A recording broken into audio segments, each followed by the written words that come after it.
You ready? My definition of racism, that's deep. There's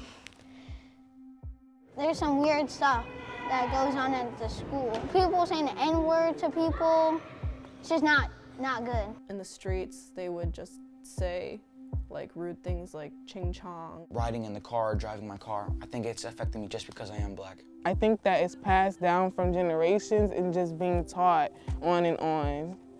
In the moment you let people make fun of you because of what makes you different, that respect is gone.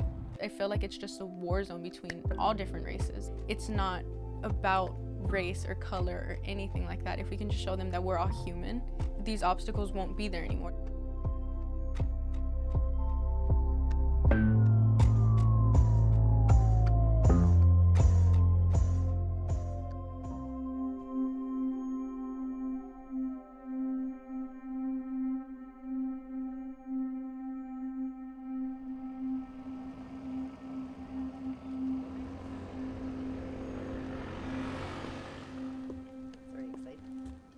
I love my races.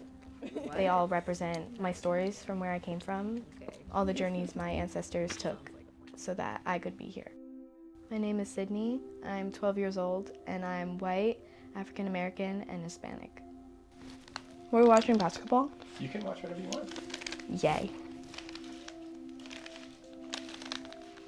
I don't know who's gonna do my bat mitzvah prep. That's this year. Oh. Yeah. I'm not particularly the greatest at reading Hebrew.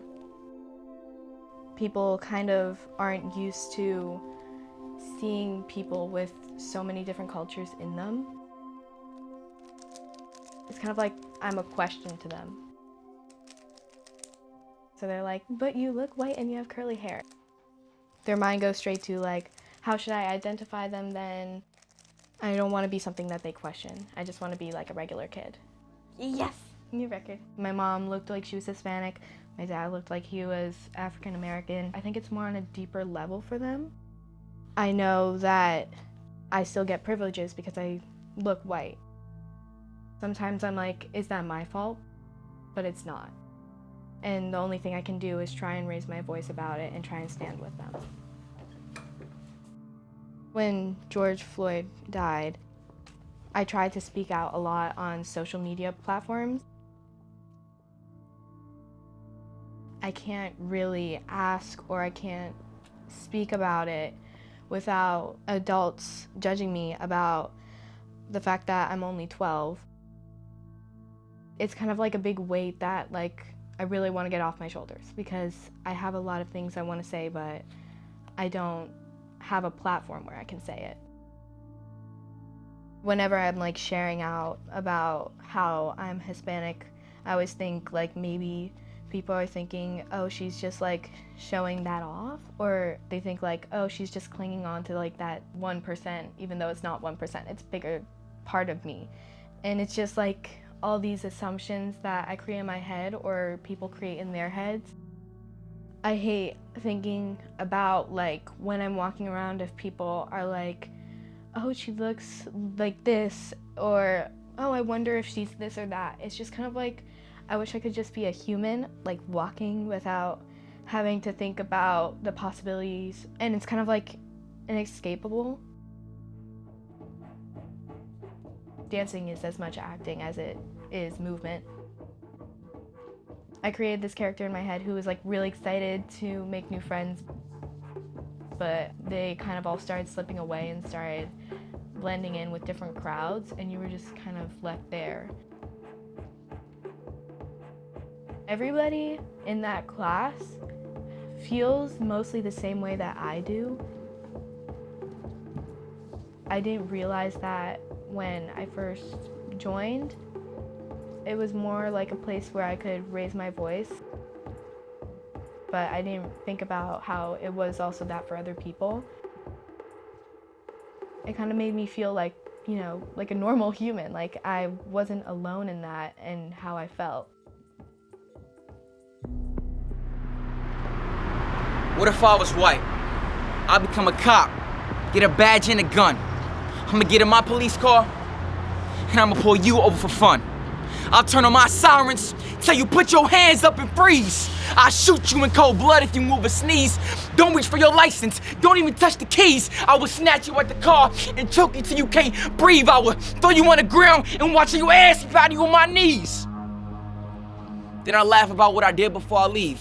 What if I was white?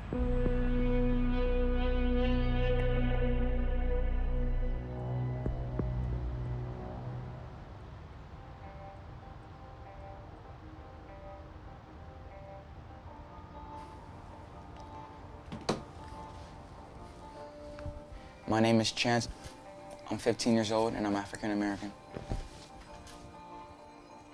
I would describe myself as very talkative, charismatic, very outgoing, and sometimes, most of the time, childish. I think the people who judge me the most are probably Caucasian folks because they don't know what it is or they don't know what it feels like to be black. Even if I'm not doing anything, laying in my bed, or I'm just riding in the car, driving my car, I think it's affecting me just because I am black. If I see a cop car and I'm just walking, I definitely have this fear, or my gut definitely tightens. I've seen so many videos surface across the internet and just heard so many stories that it's just terrifying to think about that could be me. I've always wanted to be an actor, so every time I turned on the TV, turned on Disney Channel, Nickelodeon, I've always saw the white kids or white teenagers always playing the main characters, so that was kind of like scary. But the older I've got and I've seen more how diverse the industry has been becoming, how I've seen more shows with predominantly black main characters, it's definitely made me more comfortable with sharing my dream and telling people that I know I could do this. When I was younger, I didn't know what black or white was. I looked at my skin, I looked at someone else's skin who was lighter than me or a lot darker than me. I didn't think nothing of it. So when I became aware of what racism was and how people were treated differently, I realized that it is something you have to be taught, because like I said, I wasn't born thinking that this is wrong. Why do I look like them? Why do they look like that? But even if you were taught to be racist or to not be racist, it's something that you make your own choice when you're older. When people look at black men, they would assume, you know, stuff like sports or stuff like basketball, football. So they would also acknowledge the things that are showed or portrayed that black people are usually doing, like fighting, destroying stuff of nature like that as well. Chance, black people are not usually doing that. A black man can get on an elevator with a white woman and she clutch her purse. Black men are viewed as criminals, as a threat, as aggressive. Naturally, they don't have to speak, do, or say anything, and they've already done something wrong by showing up black. We have to acknowledge the fact that people place us in a different category, that people have pushed us to the side or made us the minority. Oh, we could get over slavery. I'm not getting over slavery. It's something we endure. Ruby Bridges is still alive and breathing. She was spat at and was walked to school by the U.S. Marshals because white people did not want their kids going to school with her. She's your grandma's age. When someone reads your resume, they're going with Percy, not John Tavius. That's racism right now, happening today, right now.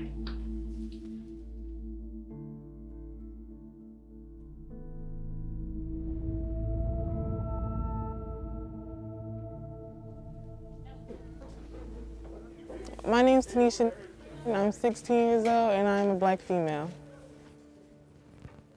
In my spare time, I work, and I also go to this place called Kids Making It.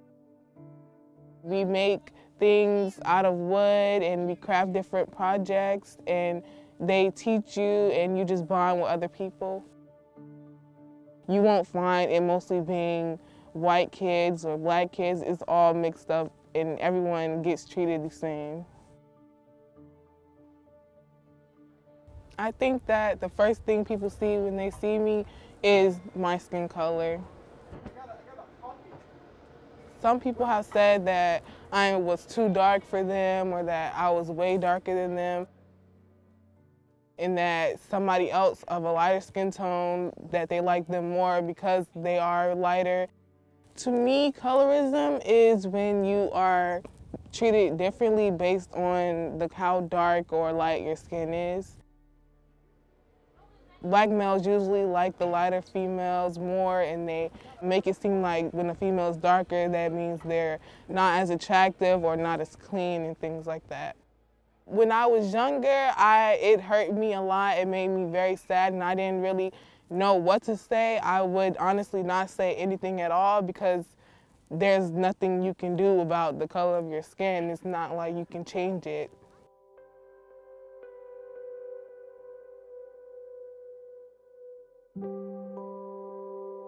My name is Dan Ting. I am 17 years old and I am Chinese.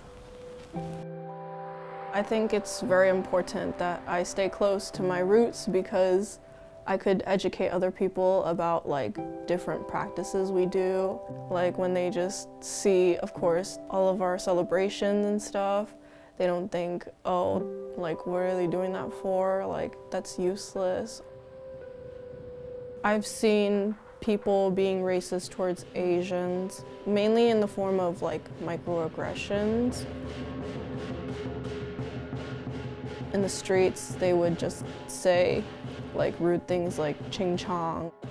I didn't know what it meant, but I think as I grew up, other people started using that phrase and I had to like ask what that meant. The phrase ching chong doesn't even mean anything in Chinese. I think it's just like a rude expression. Kung flu.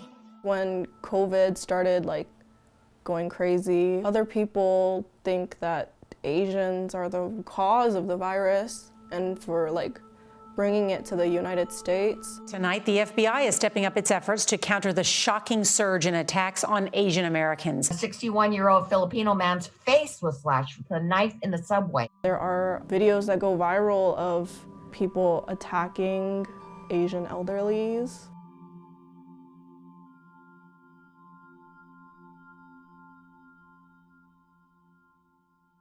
Maybe that's their way of trying to cope with their hatred. I first learned about racism when I was in 5th grade, and we were learning about slavery. And there would be like some black individuals that like hang around in the park. Some Asian people, they would be more guarded around them, and they would say some stuff that are not so nice, like stay away from them, they're probably dirty and smelly. I just thought like maybe if we got to know them, they would probably be really nice.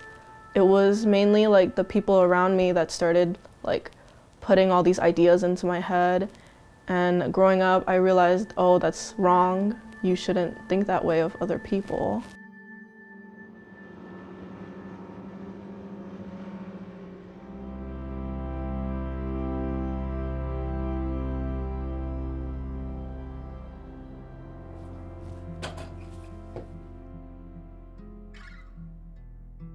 These are all my baseball rings.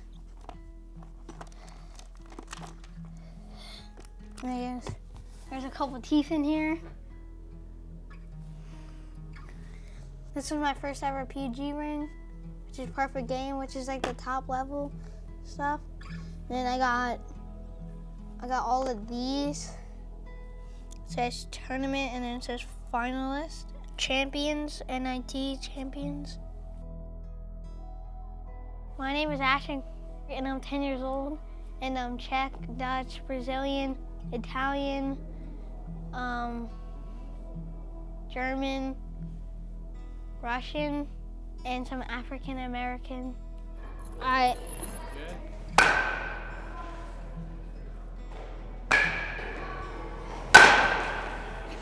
Yes, let's go! We had a couple tests today. I probably aced them, you know, big brains, you know. I don't care about the color of their skin. I just like people that are nice and friendly, that like people and they play with each other nicely and they have good mentalities to play with each other. Infield. Yeah, everybody get a glove. Glove. Let's go, homework. Let's go. There's some weird stuff that goes on at the school. People saying the N-word to people, it's just not good. Let's go, good plays, let's go. When I was 9, we were out at recess. There were some kids playing kickball. A different kid with a different color skin came and said, "Can I play?" And they said no. And he was like, "Why?" And they were like, "Because you're black." And he was like, "What does that have to do with anything? Just because the color of my skin doesn't mean that I can't play." And then they just kept picking on him, and then he left.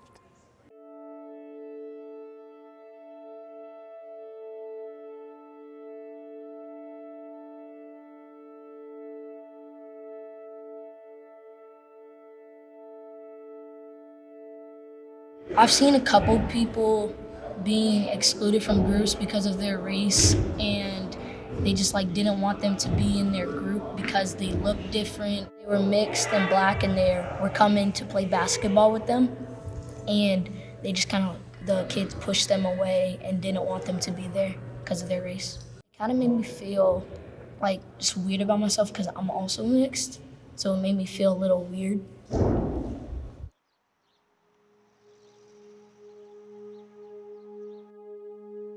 My name is Jenna Mahmoud. I'm 17 years old and I'm Arab. To me, being an Arab American is all about pride. Sometimes it's kind of hard. A lot of people like to call names and make you feel ashamed for being proud of who you are. It's almost sometimes stigmatized at my school or where I live to be something that's not the majority, but I'm really proud of being an Arab American. I'm from Dearborn, and it holds the biggest Arab population outside of the Middle East. And when I'm here, there's this understanding of each other. I don't need to go out of my way to excuse how I look or what I'm eating. They know me, so I'm seen as Jenna Mahmoud instead of the girl with a scarf on.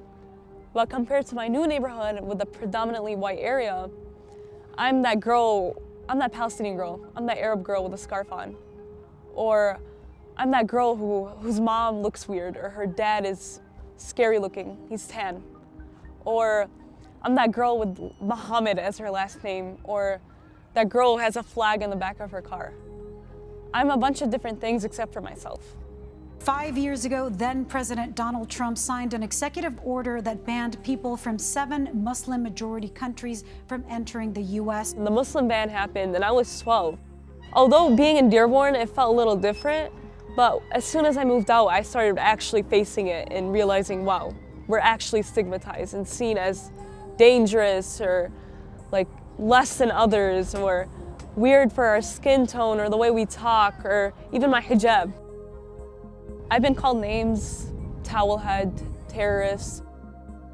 At school, I've definitely faced a lot of issues. My first year there, a student said that, Muslims deserve to be incarcerated. And it was this really big thing. And it didn't make me feel welcome at my school at all.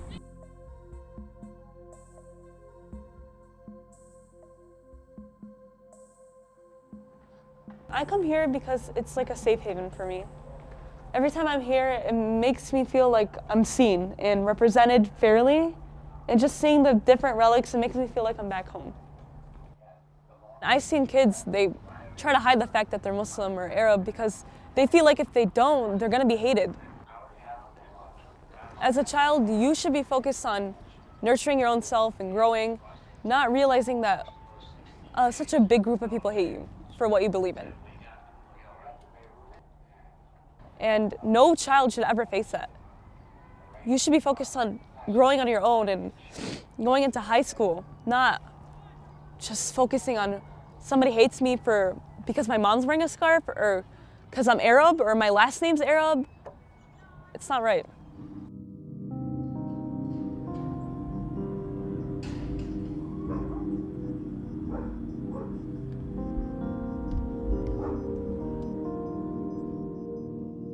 My name is Jenna. I'm 15 and I'm Hispanic. I kind of want to, after high school, just jump into going to auditions.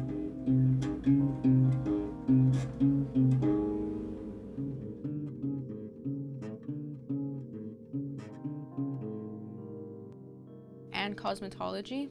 I know that there are people that have more power in me and say to reach my goals I have to either not get through them but work with them, and I know if they know my Hispanic background and they might have a bias to it, I know that might be a problem.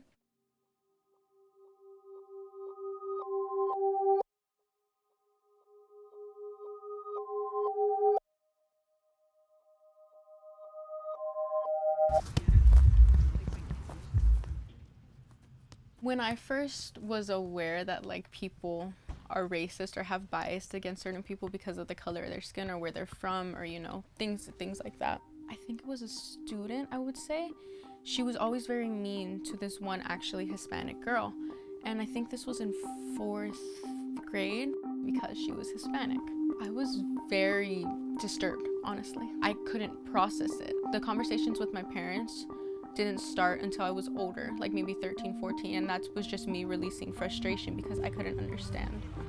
Try to get me like faster. Where does the hate start? Where does the hate and bias grow in this person, and why does it grow in this person? It's definitely the parents and what they see around them. So I feel like if they're not exposed to multicultural people, they automatically assume it's weird to see something different from their culture. I transferred schools. When I was in Compton Unified, it was primarily Hispanic and African American individuals. The Long Beach school that I went to was a white community. It was more like, oh, there are groups here. It's not just everyone gets along equally. Oh, they're treated differently because they're African American, or oh, they have their own little group because they're the Hispanic kids. So there's definitely like groups and areas, because it's like everyone got along, but it was always just that difference that you felt.